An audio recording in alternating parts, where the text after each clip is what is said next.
ये बहुत well train बंदे थे। 7-8 मिनट के अंदर उन्होंने पूरे घर में जो जो चीज़ें थी वो निकाली हैं। हम यही समझते रहे कि जैसे कोई पुलिस के लोग हैं, किसी बंदे को ढूंढ रहे हैं, किसी गलत फहमी में आए हैं। जिस दौरान वो आए हैं तो हमारा ना सिग्नल आ रहे थे मोबाइल के, ना वाईफाई के सिग्नल आ रहे थे। ये तमाम चीज़ें बंद हो चुकी थी। पुलिस हमें बताती है कि ये जो उनके पास डिवाइस है ये जैमर है। इन्होंने ग्लव्स भी पहने हुए थे, इन्होंने प्रॉपर फेस मास्क भी पहने हुए थे जो पूरे हेड को, फेस को, नेक को कवर करते हैं। इन्होंने शलवार कमीज़ें पहनी हुई थी। शूज़, अब हंसी की भी बात है, बेशक हमारे साथ इस टाइम बड़ा मुश्किल टाइम गुजरा। स्केचर के शूज़ पहने हुए थे इन सब ने। खबरदार, होशियार। घरों में डकैती की वारदातें करने के लिए पाकिस्तानी चोरों ने भी डिजिटल तरीके अख्तियार करना शुरू कर दिए। पाकिस्तान में पहली बार ऐसी चोरी की वारदात के सुनकर आप भी दंग रह जाएं। डकैतों ने पहले जैमर्स डिवाइसेस के जरिए फोन के सिग्नल बंद किए, फिर सीसीटीवी कैमरों को हैक किया। इसके बाद पुरसकून तरीके से लाखों के जेवरात और नकदी लूट कर चलते बने।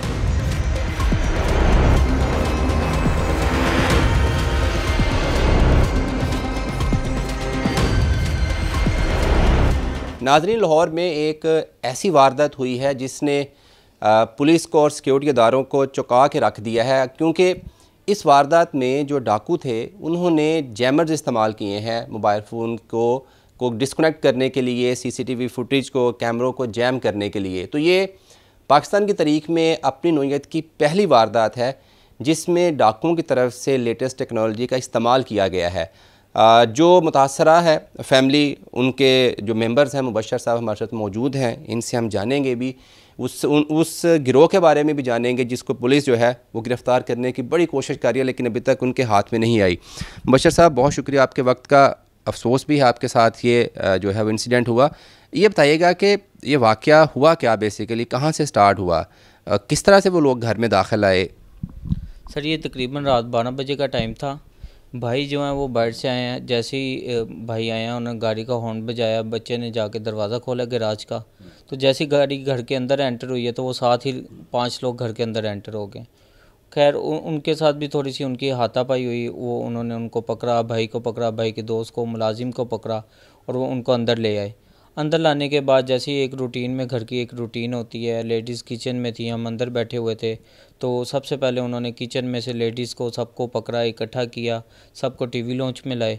जब वहाँ पे लाए तो थोड़ा सा हमने शोर शराबा किया, मेरी मिसिस ने किया, फैमिली ने किया, लेडीज़ ने। तो जैसे ही शोर शराबा हुआ मुझे भी पता चला। मैं आखिरी कमरे से निकल के अंदर आया तो देखा कि भाई के साथ कुछ लोग झगड़ा कर रहे हैं।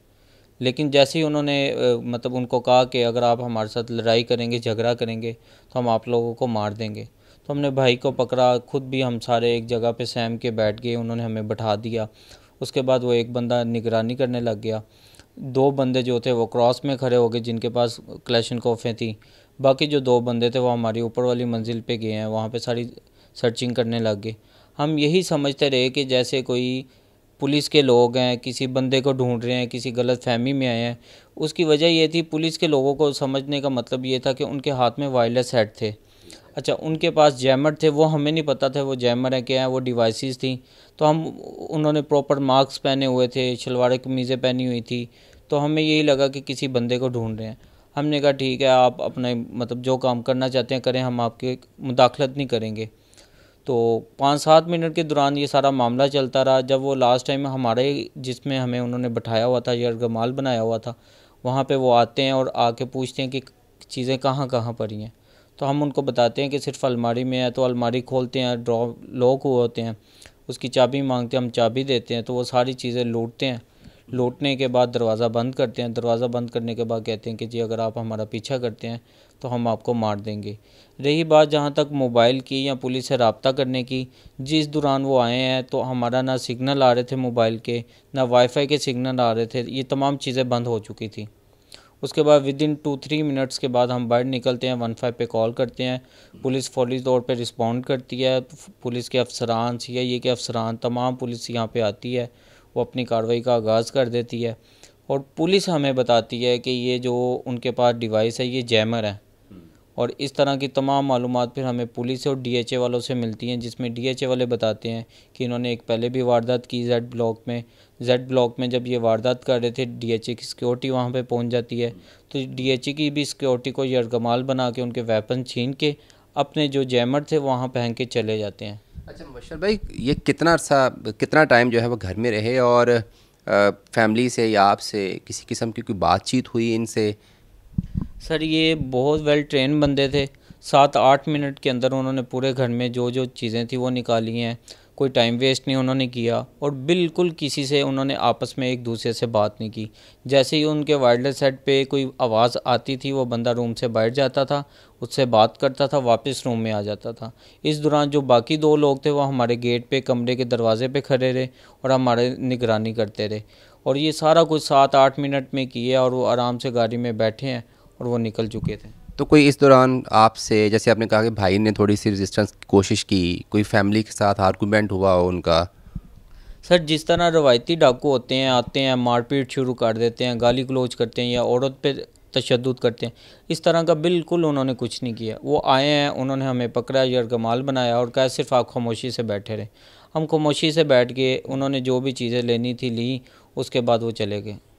अच्छा, पुलिस जब तहकीकात करती है ना, तो वो लिबास से लेकर उन्होंने क्या पहना है, क्या उनके हाथ में था, हर चीज़ पुलिस को जो है वो एनालाइज़ करती है।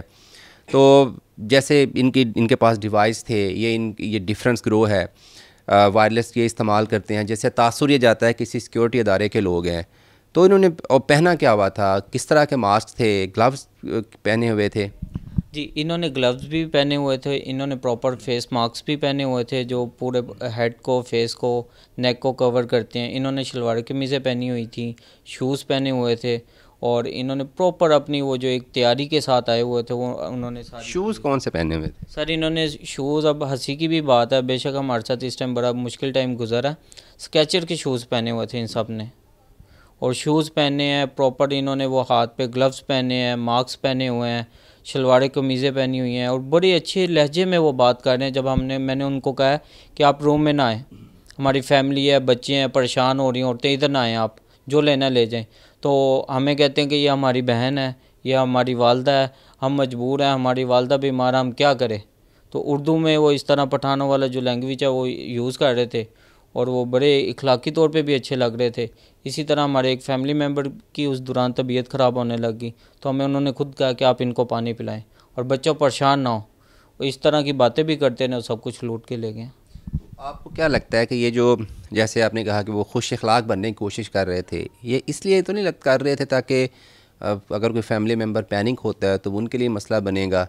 क्या लगता है आपको? सर इसमें यह, जब बड़े भाई ने उनके साथ मज़ामत की है ना, तो काफ़ी शोर शराबा हुआ। तो जो बड़े भाई थे उनको हमने रोका कि आप मज़ामत ना करें, ज़ाहिर है फैमिली है, बच्चे, हमारी औरतें घर पे थी। तो हमें सिर्फ वो ये कहते रहे कि इस बंदे को रोकें, इसको पकड़ें, इसको खामोश करवाएं, क्योंकि ज़ाहिर है वो अपने एक बना के आए थे माइंड कि हमने जाना है, लूटना, चले जाना है। अगर वो लूटने के दौरान हम मुज़ाहमत करते, कोई हमें नुकसान देते, तो जो उनका असल मिशन था, चीज़ें लूटना, पैसा, जेवर, सब कुछ, वो वहाँ का वहीं रह जाता है और कत्ल व गारत के बाद वो भाग जाते हैं। तो इस दौरान 8-10 मिनट में कोई ऐसा मौका मिला था जहाँ पर आप समझते हैं कि आपके पास टाइम था कि आप लोग मुज़ाहमत कर सकते थे, किसी एक को पकड़ सकते थे? कोई ऐसा टाइम आया था उस दौरान? सर बिल्कुल कोई टाइम नहीं आया। वो इतने वेल ट्रेन थे, इतने वेल ट्रेन थे कि उन्होंने 3 बंदों ने हमारी, एक छोटा सा कमरा होता है आपको पता है रूम का, बेडरूम का, उसमें निगरानी करते रहे हैं। यहाँ तक कि उन्होंने एक दूसरे के साथ ना कोई नाम लिया है, ना कोई बात की है। हर बंदे की जो ड्यूटी थी वो अपनी अपनी ड्यूटी कर रहा था, उसने ड्यूटी पूरी की, चीज़ें समेटी, सब कुछ लेके फ़रार हो गए। मैंने अभी देख रहे थे कि आपके घर के बाहर भी सीसीटीवी कैमराज़ हैं, गली में भी सीसीटीवी कैमराज़ हैं। तो क्या कोई ऐसी फुटेज मिली है जहाँ से ये नज़र आ सके कि ये कब आए हैं, कब गए हैं, कौन सी गाड़ी उन्होंने इस्तेमाल की है? सर अभी तक जो डीएचए के पास मालूमात है, डीएचए की सिक्योरिटी ने भी कोशिश की है कि कुछ वीडियोस ले सकें। तो एक कैमरास हमने जो चेक किए हैं, जो ये 20-25 मिनट के दौरान सारी वारदात हुई है, तो उनके कैमरे की जो वीडियोस हैं वो स्किप कर जाती हैं। एक 4 मिनट का टाइम जो था वो स्किप कर गया, फिर वीडियो स्टार्ट हुई, फिर 2 मिनट का टाइम जो था वो स्किप कर गया। अब ये हमें नहीं पता, ये अदारों को बेहतर पता होगा कि ये जो वीडियो या कैमरास की जो स्किप कर रही हैं, ये कोई टेक्निकल फॉल्ट था कैमरों में या उनके पास कोई ऐसी डिवाइसेस थी जिसके साथ मोबाइल के नेटवर्क, वाईफाई डिस्कनेक्ट हो गया और शायद कैमरों के भी डिस्कनेक्ट हो गई हैं चीज़ें। तो जब आपको पता चला कि उन्होंने जैमर्स थे साथ, और आइन मुमकिन है कि वो सीसीटीवी फुटेज भी उन्होंने जो है वो कुछ किया हो, तो ये कब क्या मतलब क्या ख्याल आया आपका कि यार इतने मॉडर्न, हम तो ये सुनते थे कि पुलिस ने बड़ी टेक्नोलॉजी है, वो एडवांस है टेक्नोलॉजी में, तो आप समझते हैं कि ये अलार्मिंग है पुलिस के लिए, क्योंकि उनकी कैपेसिटी को चैलेंज किया गया डायरेक्टली, तो कितना अलार्मिंग था? एक तो डेफिनेटली ये इंसिडेंट आपके लिए बड़ा अलार्मिंग था, परेशान हुए सारी फैमिली, फिर जिस तरीके से ये वारदात हुई वो एज आ सिटीज़न आपके लिए कितना वो सरप्राइजिंग और अलार्मिंग था? सर, जो हमें मालूमात मिली हैं, जो जब हमारे साथ वारदात हुई है, हमने डीएचए से रब्ता किया, उनकी सिक्योरिटी से बात की है, तो ये पिछले 12 दिनों में इनकी चौथी वारदात है डीएचए सिक्योरिटी की मालूमात के मुताबिक। और ये सेम गाड़ी इस्तेमाल कर रहे हैं, होंडा सिविक इस्तेमाल कर रहे हैं, उसमें ये सिर्फ नंबर प्लेट चेंज करते हैं और आते हैं, वारदात डालते हैं और चले जाते हैं। रही बात ये उस टाइम जब ये आते हैं या किसी के साथ कोई ऐसा मामला होता है ना, इंसान इतना परेशान, इतना पैनिक हुआ होता है कि इंसान को तो समझ ही नहीं लगती कि वो ये कौन लोग हैं, इनके घर में एंटर हुए हैं, क्या हो रहा है क्या नहीं हो रहा, और ये सब कुछ लूट के चले जाते हैं। रही बात पुलिस की, पुलिस ने तो ताउन किया है हमसे, पुलिस ताउन कर भी रही है, लेकिन ये फिर भी उनके लिए चैलेंजिंग है कि एक गैंग ऐसा है जो पिछले 12 दिनों से बार बार वारदात कर रहा है और सेम गाड़ी पे कर रहा है, और फिर वारदात करता और निकल जाता है, और इसमें कामयाब भी वो हो जाते हैं और फिर वो पकड़े भी नहीं जाते।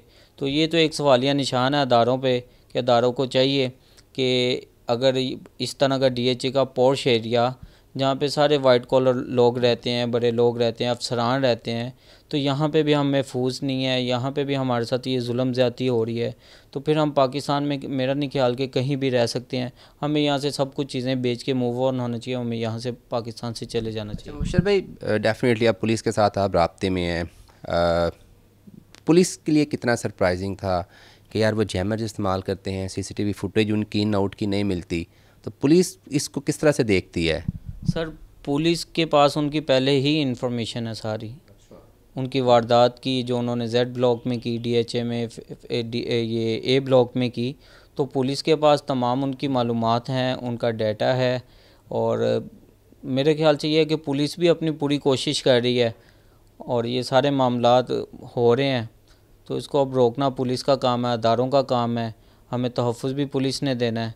तो हम तो यही है कि उम्मीद लगा सकते हैं कि हमारे जो मुल्ज़िमान हैं वो उनको जल्द से जल्द पुलिस गिरफ़्तार करेगी और कैफ़रे किरदार तक पहुँचाएगी। जी, बहुत शुक्रिया मुबशर साहब कि आपने गुफ्तगू सुनी, और डेफ़िनेटली पुलिस कोशिश कर रही है कि इस गैंग को जो है वो पकड़ा जा सके, लेकिन ये जो गैंग है ये लाहौर पुलिस के लिए ना सिर्फ इस वारदात में जो उन्होंने डिवाइसेस इस्तेमाल की, टेक्नोलॉजी का इस्तेमाल किया, वो चैलेंजिंग है, बल्कि पिछले भी कुछ रिकॉर्ड के मुताबिक पुलिस को ये शुबा है कि ये एक ही गैंग है, मुख्तलिफ रूप में आता है, कभी ये 2 लोग हो जाते हैं, कभी 5 लोग हो जाते हैं, कभी ये ख़ुद को सिक्योरिटी एहलकार ज़ाहिर करते हैं।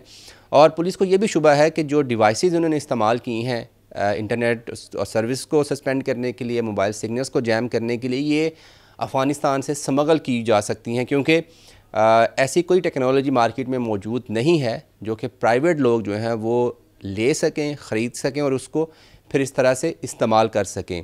अब देखना ये है कि लाहौर पुलिस, जो कि ख़ुद को बहुत मॉडर्न और टेक्नोलॉजी ओरिएंटेड कहती है, वो कब और कितने वक्त में इस गैंग को पकड़ती है और इसको जो है वो बेनकाब करती है।